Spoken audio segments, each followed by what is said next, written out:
Okay. Let me know, focus. We good? Okay. Good evening, everybody. Let me just disconnect my audio here.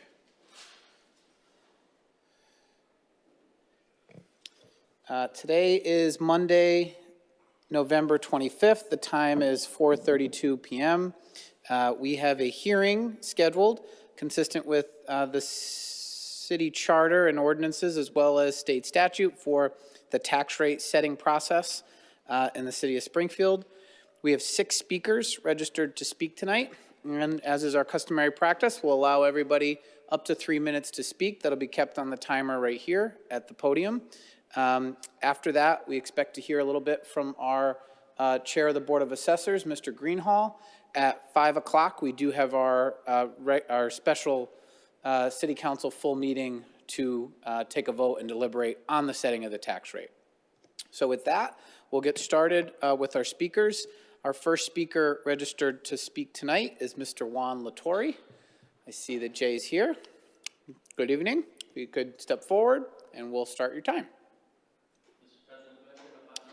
You do need to turn the microphone on. Yeah, that one right there. Okay, great. Thank you, Mr. President. Juan Latore, 122 Forest Hills Road in Springfield, and a member of the Tax Rate Recommendation Committee. Appreciate the opportunity to speak with you all, and I want to thank Councilor Allen for his invitation to be part of this process this year. It was very informative, and the City Council and the city, really have a lot of professionals that are looking at this process to try and make the best decision that they can for the residents of the city of Springfield as well as the businesses of the city of Springfield. There's just a couple of things I really want to hit on. Ultimately, we're here tonight, you're here tonight as councilors to pick a tax shift ratio, right? You voted on a budget in June. You now have a fiduciary responsibility to raise the necessary money to fund that budget. And what you're really deciding on is how much should each group pay, residences and CIP.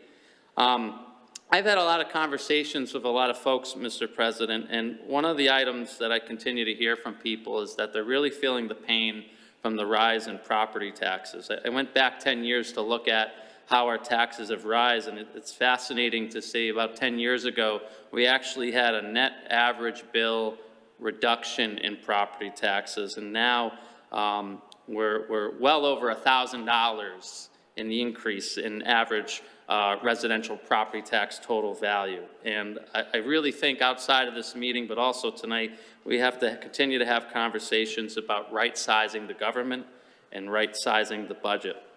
But I want to take this opportunity with my last minute, Mr. President, to make a key point that I heard from dozens and dozens of residents.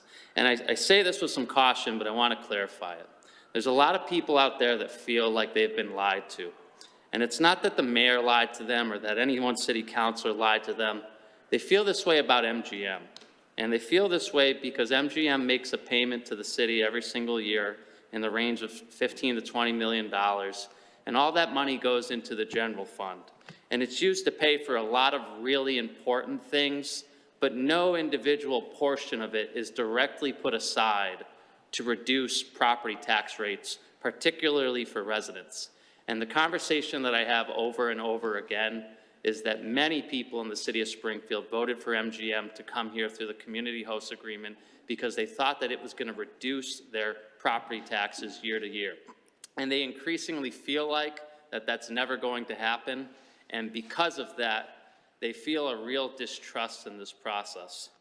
With that, my time is up. I do appreciate the opportunity to be part of this process, and I'm confident the City Council will make a great decision tonight. Thank you. Thank you, Mr. Latore. Our next speaker is Wilfredo Lopez. I see Freddie's here. Hello, everybody. I'm Wilfredo Lopez, 111 Wallaston Street, resident of Springfield and member of the tax committee. I'm not as fancy as Jay. I'm not going to know when my time is up, but I'm going to say this. Might sound a little redundant what I have to say, But, very simple. I'm here for a different reason. I mean, we're just talking about a shift. That's what we really vote here. And then I'm also not a counselor, city councilor, which I'm not part of the budget. But I do want to explain something. When everybody looks at us and say, well, when will our residents have tax relief? Under the current system, they never will. And this is how it works. So we set our levy limit based on our budget, and then we're able to collect. The levy limit goes up every year by 2.5%. So just to keep it simple, if we have $1,000, then we can ask for $1,250 for the 2.5%, right? And then, so then the next year it's $1,250. But not just that, they say, well, did Springfield residents' property value go up last year? Why, yes, it did, 25%, 25%, 25%.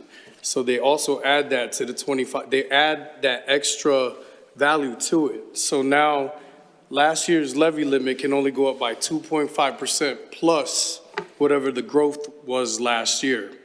So if the growth went up 25%, the levy limit just went up 2.5% plus 25%. So they keep saying, yeah, we're only going to the levy limit 2.5%, but it's also with the added growth. And then conveniently, find a way to spend all that money so we can charge it to the residents. And that's through the budget process. So conveniently, we went up 25% plus 2.5% 3 years in a row, and conveniently, so did the budget. Because you can't charge it unless the budget can support it. So this is really no longer a relief conversation for the residents, it's a budget conversation. That's it. Thank you, Mr. Lopez. Our next speaker is Amy McNeil. I see Amy participating remotely. Amy, you can unmute yourself, and we'd be happy to hear you for 3 minutes. You can't see the timer, but I will let you know when your time is up. You have the floor, Amy.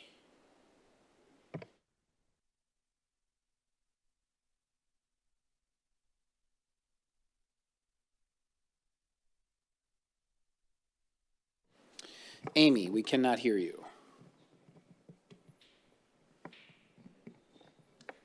Okay, Ms. McNeil.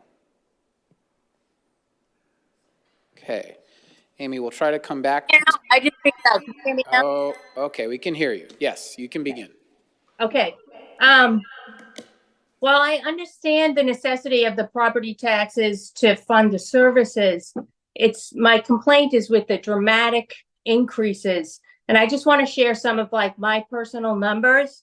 Okay, I mean, these are unprecedented. From 2019 to 2024, my property taxes have increased 50%, jumping from $2,873 to $4,327.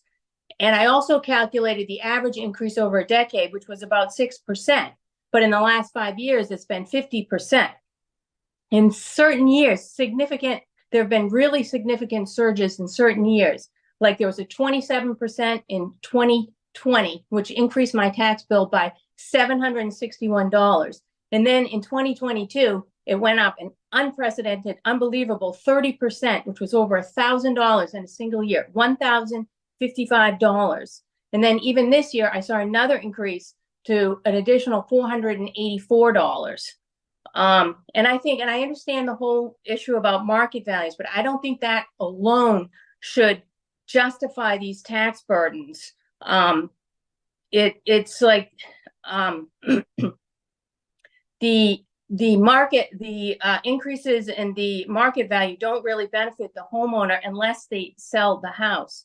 And a 50% increase in 5 years, that's just unbelievable. And even though this is about a tax rate reduction, reducing it from $16.06 to $15.85 for $1,000, that saves me like $54 a year. And that doesn't compare to the thousands of dollars in increased assessments. And many municipalities, other places, they mitigate this tax burden by putting caps on annual increases. Like there's a cap on the annual increase, or they change the assessment ratio for how much the assessed value is to the market value. That's what other places do, like California. They have their Proposition 13. And I think a lot of the stuff that Springfield's doing, as far as, maybe this modest rate decrease or offering some tax relief that might help reduce it by $45, that's just, to me, those are just symbolic gestures. They don't really provide any real relief. So I'm looking for something that like a real solution rather than these symbolic measures.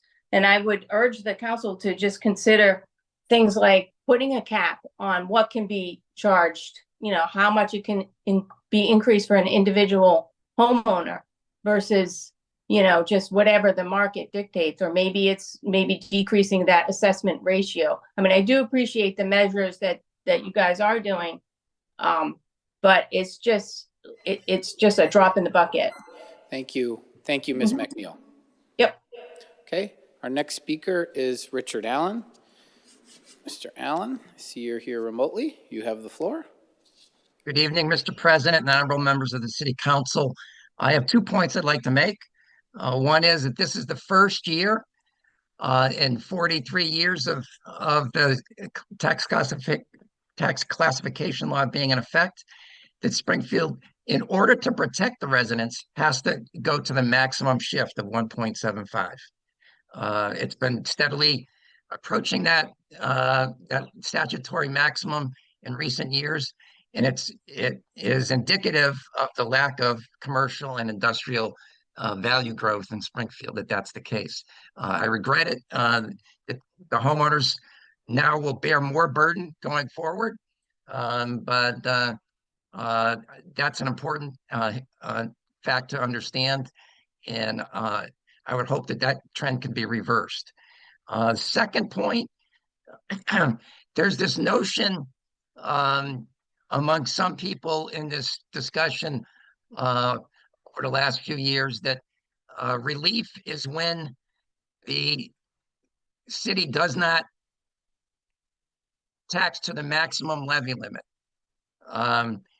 When in fact there's levy growth this year of nearly $16 million. Actually over $16 million. And that the application of free cash to reduce the levy is characterized as relief. I would dispute that notion. And just 2 or 3 examples from other cities, some of which are gateway cities, the city of Worcester. So in Springfield this year, the difference between the levy limit and the actual levy is $6 million.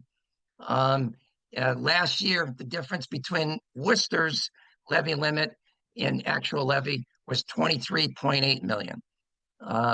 In the city of Lowell this year, fiscal 25, the difference between their limit and their actual levy is $14 million. And even a city like the city of Lawrence, similar demographics as Springfield, similar economic challenges, arguably worse. Lawrence has a $13.1 million difference last year, fiscal 24. They haven't finished the process for fiscal 25, but last year, $13.1 million difference between their levy limit and their actual levy. And then finally, just bringing it back to Hamilton County, the city of Chicopee, which annually devotes $3 million to free cash to the levy. This year, the difference between their levy limit and their actual levy is $6 million on a much lower base. Their levy is $108 million this year. Their levy limit was 114. So I'm not saying it's apples to apples perfectly, but just food for thought as the council approaches the budget process next year. Thank you, Mr. Allen. Okay, our next speaker is Stephen Howard. Mr. Howard. I don't see Mr. Howard here. Is he online? One more call for Mr. Howard. Okay, seeing no Mr. Howard. Our last speaker is Rhonda Hall Reynolds. Good evening, Ms. Reynolds. You have the floor. If you could please turn the microphone on. There's a little icon with a face. That's it. There you go. Here you go. Hey, everyone. My name is Rhonda Hall Reynolds. I am a resident of Springfield, 74 Waldorf Street. in the Pine Point area. So last year, I stood before you and I said, the people need help.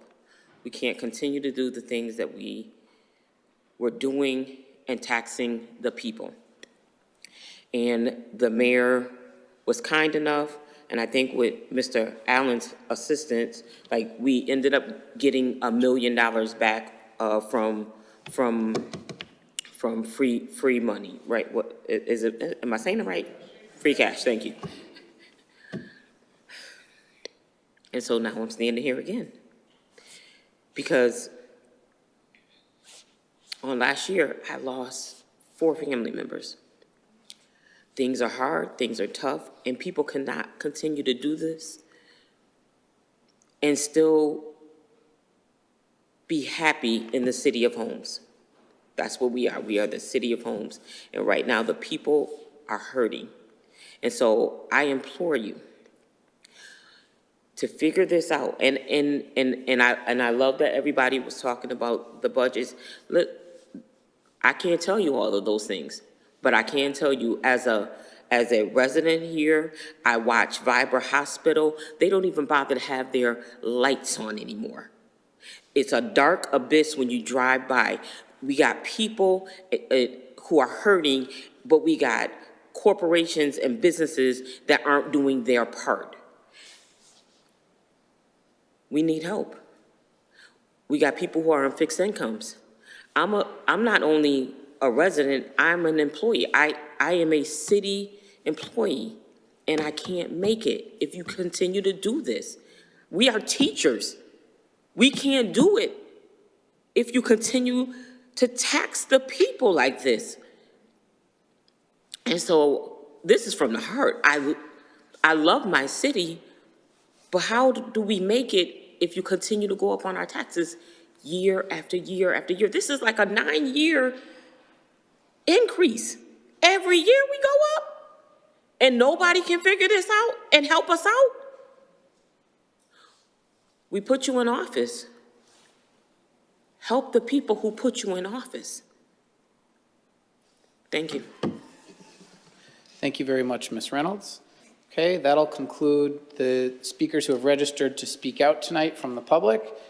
We do have Mr. Greenhall here, who's the chair of the Board of Assessors and participating remotely. He's doing that because I think there might be some items he'd like to share his screen on. But since we have another 11 minutes left before our meeting, I will turn it over to Mr. Greenhall to make his presentation, and then, if there's any questions, we can always follow up in the full meeting. So, Mr. Greenhall, you have the floor. Great, thank you. So I am going to try to share my screen again. Sharing is not turned on. I'm sorry, cannot. Wait, let me see if I can help with that. Okay. Okay, how about now, Patrick? I think focus just, there you go. Thank you, focus. Okay, thank you. So yes, this is a presentation in anticipation of the next meeting, so the tax classification hearing. And just a general overview of the role of the Board of Assessors. We are required to assess all property at what is called full and fair cash value for real estate and personal property. This is our legal obligation. And full and fair cash value is essentially the price on which a willing seller and a willing buyer will agree upon if both are fully informed and under no compulsion. In Springfield, we have approximately 45,800 taxable parcels that we have to annually update to reflect their full and fair cash value. Our regulating agency is called the Department of Revenue, and they are responsible for certifying that our assessed values are in compliance with full and fair cash value, and that we are also in compliance with Proposition 2.5, which we'll talk about briefly. The Department of Revenue, they certify our values once every 5 years. Our last certification was in fiscal 23. However, there are annual interim valuation adjustments that are required. So we are still required to maintain the full and fair cash value standard each year, even in the interim year adjustments. The Proposition 2.5, as it applies to the levy limit, and the levy ceiling. The levy is the amount of money that is raised to partially fund the city's budget. The levy limit, this is oftentimes the maximum amount that a community can raise. And the formula essentially looks at what was the levy limit in a prior year. It adds 2.5% to that, plus any new growth. The levy ceiling, on the other hand, is the maximum amount that the levy can ever be. And it is a formula that looks at 2.5% of all of the value, so real and personal property. And this number does change every year based on values. Proposition 2.5 as applied to Springfield for fiscal 25. So our fiscal 24 levy limit was 264 million. You do the 2.5% increase, that's increase of 6.6 million, plus our new growth that was certified by Department of Revenue. So our total levy limit for fiscal 25 is 278 million.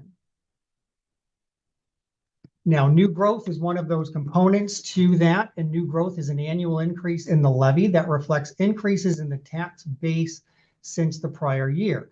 It is recognition that new development typically requires additional costs to the city. For example, new houses require additional services, including school enrollment, police service, fire service, and trash pickup. New growth also includes any items taxed for the first time, including new additions to houses or new business personal property. New growth does not include any valuation increases based on the market, based on full and fair cash value adjustments. In new growth for fiscal 25, the vast majority of it actually came from utilities, from our personal property. 16% came from residential. Our residential valuation generally in fiscal 25, there was an increase for single family of about 7.2%. For condominiums, it was 9.5%. Two families about 8.6%, and three families 11.6%. So we are still recognizing value increases in the market. Our average single family value. Now this chart shows you the average value in the tax over the last few years.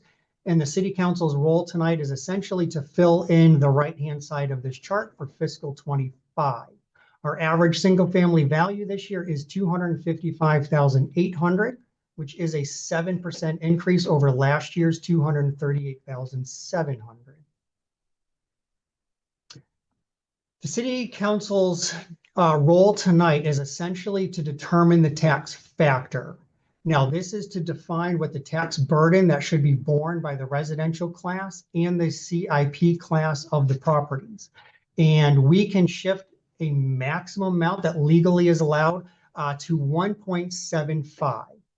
And the recommendation would be to go to that this year. Now, this is basically a chart representing what that shift is. So the full and fair cash value amounts, the residential portion of the full and fair cash value is about 77%. But once we shift the tax burden to the CIP, to commercial, industrial, and personal property, the residential portion pays 61% of the total levy. And we get there by looking at the two tax rates. So we are a split rate community. This is our chart showing the shift over the last couple of years. And we were at a 1.7354 last year.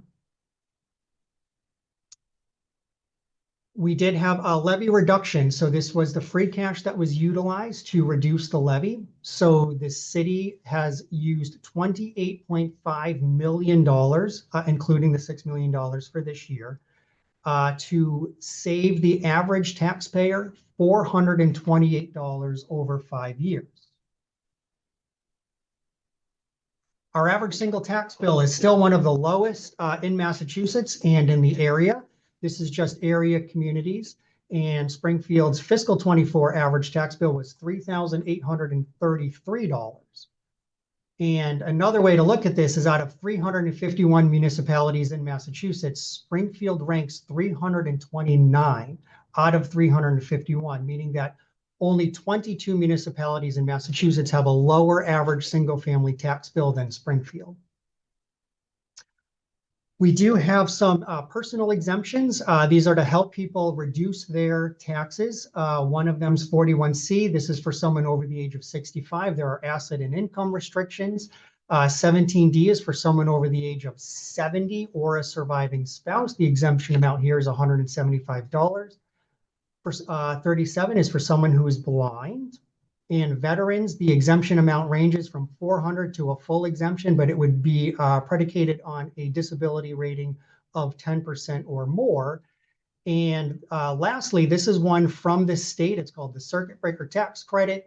And someone must be over the age of 65. And in short, what it looks at is 100% of your real estate tax bill plus 50% of the water sewer bill.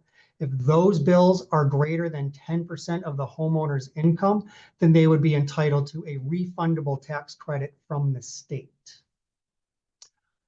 The City of Springfield, we are looking to adopt some additional things for fiscal 26. One of them is the HEROES Act. It's a local acceptance statute. This would double the amounts that would be exemption amounts for disabled veterans.